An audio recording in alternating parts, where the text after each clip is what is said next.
অনিয়াতন থেকে ভেলাকুমের সাতবাইকুমের দিকে যাব। এখন ভেলার জন্য ওয়েট করছি। আর এখানে পানিতে পা ঢুকে বসে আছি। এখানে পানিতে প্রচুর মাছ, পা ঠুকরে দিচ্ছে, খুব চমৎকার।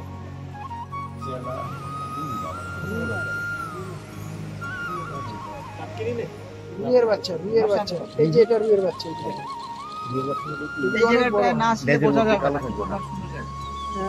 আসলে এটা আমরা যতবারই আসি ততবারই নতুন লাগে।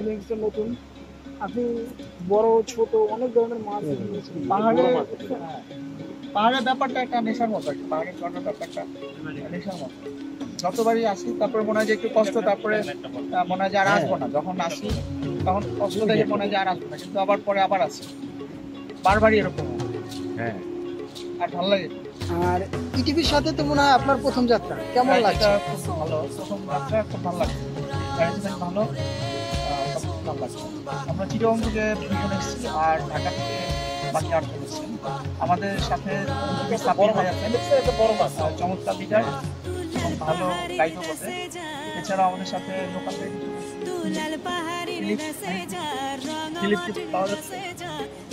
ফিলিপ আছে। ফিলিপ আমাদের ইসাপাড়া থেকে সঙ্গে। আর এর আগে ছিল আমাদের সাথে 2 জন লোকাল গাইড, শঙ্কর আর শক্তি। আর আরেকজন আছে আমাদের রাশেদ আলম ভাই, যিনি ফোন নিয়ে পানিতে ব্যস্ত। জানতে চাইবো রাশেদ আলম ভাইয়ের অনুভূতি।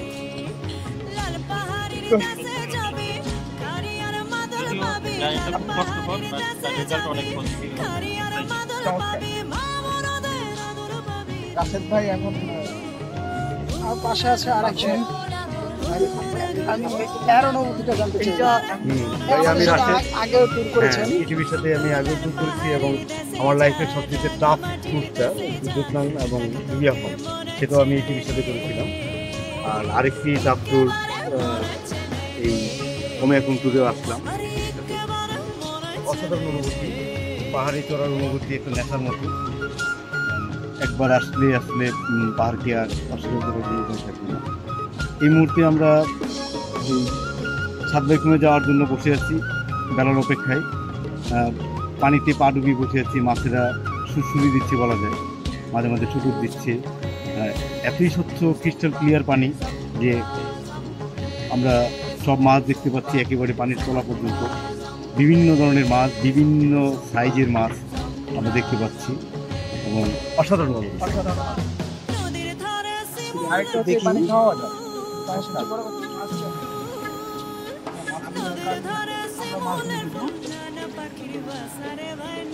আমার সাথে যোগ দিয়েছেন আমাদের আরো এক ভাই হাসান ভাই। জানতে চাইবো কেমন লাগছে? খুবই চমৎকার, খুবই কষ্টকর, কিন্তু কষ্টের আনন্দ। কিছু কষ্ট থাকে, সে আনন্দের জন্য সেই কষ্টটা করে মানুষ, টাকা দিয়ে।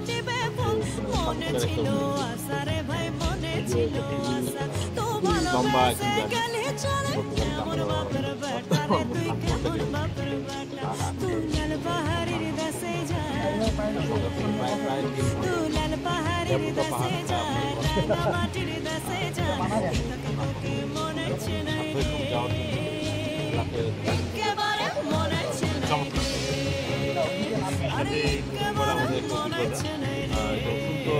পজিটিভ এবং বন্ধুত্বপূর্ণ উপরে যে লোকটা শুয়ে আছে না, সুন্দর জিজ্ঞাসা করে আসলে কতক্ষণ আগে প্রত্যাশা করছি। ওর কাছে খবর না হয়েছিল 70% কমপ্লিট। তো না একটু খবরটা নিয়ে hope for the best future tour plan for Italy. Thanks for all these things, and especially for Sabir Bhai. They have done a very good cooperation, and although we have seen that he did lots of support and lots of struggle to rise all the team mates. So it's really a wonderful and tremendous experience. Hope for the best and the next time for next tour. ধন্যবাদ হাসান ভাইকে। আর এই ট্যুরের একটা বিশেষত্ব ছিল, সেটা বলা হয় না। এটা একটু নাইট ট্রেকিং ছিল। আমরা ইসাপাড়াতে আসার সময় নাইট ট্রেকিং করেছি। রাত 10টার দিকে চমৎকার ছিল। চাঁদের আলো ছিল, 8খানা চাঁদ আকাশে, এবং যে ভ্যালিগুলো ছিল, সেই ভ্যালিগুলো শুয়েছিলাম অ্যামেজিং। আর হচ্ছে কিছু জায়গা ছিল খুব অন্ধকার, যেমন জিনিসপত্র ছিল, অল্প পানি ছিল, সেগুলো সিলিং আর আপনারা যারা খাগড়াছড়ির আলিকদম আলু টিলা হয় এর আগে গেছিলাম, ওইখানে কিন্তু মশলা থেকে যেতাম। তো এইখানে মনে হলো যে আলু টিলার কিছুটা ফিল পাওয়া চমৎকার ছিল। আর আমি এখানে পানির পাশে বসে ওয়েট করতে পারছি না, পানিতে নাম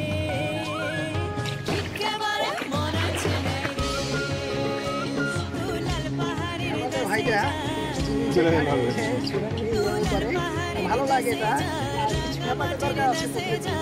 তো আমি রাশেদ ভাইয়ের কাছে জানতে চাইবো যে আপনাদের গ্রুপ থাকতে আপনি কেন বারবার সেই দিতে গেছেন?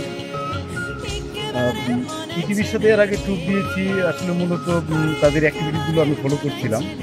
আমার কিছু বন্ধুদের রিকমেন্ডেশনও ছিল। আর আমি মূলত ট্যুরিজম ট্যুরের চাইতে আসলে ট্রেকিং ট্যুর বা অ্যাডভেঞ্চার ট্যুর দিতে পছন্দ করি। আর ইটিভি ট্যুরগুলো সাধারণত এই অ্যাডভেঞ্চার ট্যুর নিয়ে হয়, সেই কারণেই ইটিভিকে চুজ করা। আর ওদের ম্যানেজমেন্ট, মডারেটর এবং টিম লিডার, তাদের তারা আমাদের খুবই চমৎকারভাবে গাইড করে, যত্ন করে, মাঝে মাঝে অবশ্য তারা একটু আমাদেরকে অনেক ধরনের ভুয়া আশ্বাস দেয়। যেমন ধরেন একটা জায়গা লাগবে হচ্ছে আমাদের যে 1.5 ঘন্টা এবং অনেক কাজ, তারা এটা প্রকাশ করবে না, অর্ধেক পর্যায়ে বলবে যে চলে এসছে। এটা একটা ভালো দিক আছে, এবং তারা আমাদেরকে এইভাবে আস্তে আস্তে উৎসাহ দিয়ে দিয়ে দুর্গমতার দিকে নিয়ে যায়, এবং সেই কারণে আমরা থ্যাংক ইউ সাব্বির ভাই, ধন্যবাদ আপনাকেও। উড়ি উড়ি মন যায় উড়ে যায়, সাংবাদিকতা পেশায় আর্কাইভ বিভাগে আছেন উনি। কোন দিশাতে সবচেয়ে আপনারা জানতে আমাদের যেভাবে অবহেলিত কেউ জানে না, যা করি এটা আমাদের ট্রাভেল গ্রুপগুলোকেই করতে হয়, কেউ বোঝে না। গভর্নমেন্টের ব্যাপারে আসলে বলার আগে আসলে এই পাহাড়ের ট্রেকিং গুলো আমাদের আসলে খুব বেশি দিন উড়ি উড়ি মন যায় উড়ে যায়, বর্তমানে আসলে যে কার্যক্রম তার বেশিরভাগ কোন দিশাতে কোন ঠিকানায়, উড়ি উড়ি মন যায় উড়ে যায়, কোন দিশাতে কোন ঠিকানায়, উড়ি উড়ি মন যায় উড়ে যায়, কোন দিশাতে কোন ঠিকানায়, কেউ জানে না কেউ বোঝে না। এবং তারাই আমাদের দুধনান, সাফাকং, রিবিয়াকং এগুলো আবিষ্কার করে, এবং কেউ কারণ যে বাংলাদেশের সর্বোচ্চ চূড়া না সেটা প্রমাণ করে। এবং এই ধারাবাহিকতা পরবর্তীকালে যে তরুণরা বিভিন্ন শ্রেণী পেশা বোঝার চেষ্টা বৃথাই করো, পাহাড়গুলো মেঘের মোহ আজব বড়, বোঝার চেষ্টা বৃথাই করো, তবু যে তার হাত ছানিতে রং ধনুকের মায়া, ঝড়ের আভাস তারি ইশারা, উড়ি উড়ি মন যায় উড়ে যায়, কোন দিশাতে কোন ঠিকানায়, উড়ি উড়ি মন যায় উড়ে যায়, কোন দিশাতে কোন ঠিকানায়, কেউ জানে না কেউ বোঝে না। আমি হরিচন্দ্রপাড়ার দিকে আসি তখন আমি এতটা অসুস্থ হয়ে পড়েছি, মাথায় পুরো হরিচন্দ্রপাড়ায় পড়ে যাই, এবং আমাকে মাথায় ঢেলে নিয়ে আসা হয় এখানে। এবার আমাদের মধ্যে যখন আবার দেবুলা পাহাড়ে আসি তখন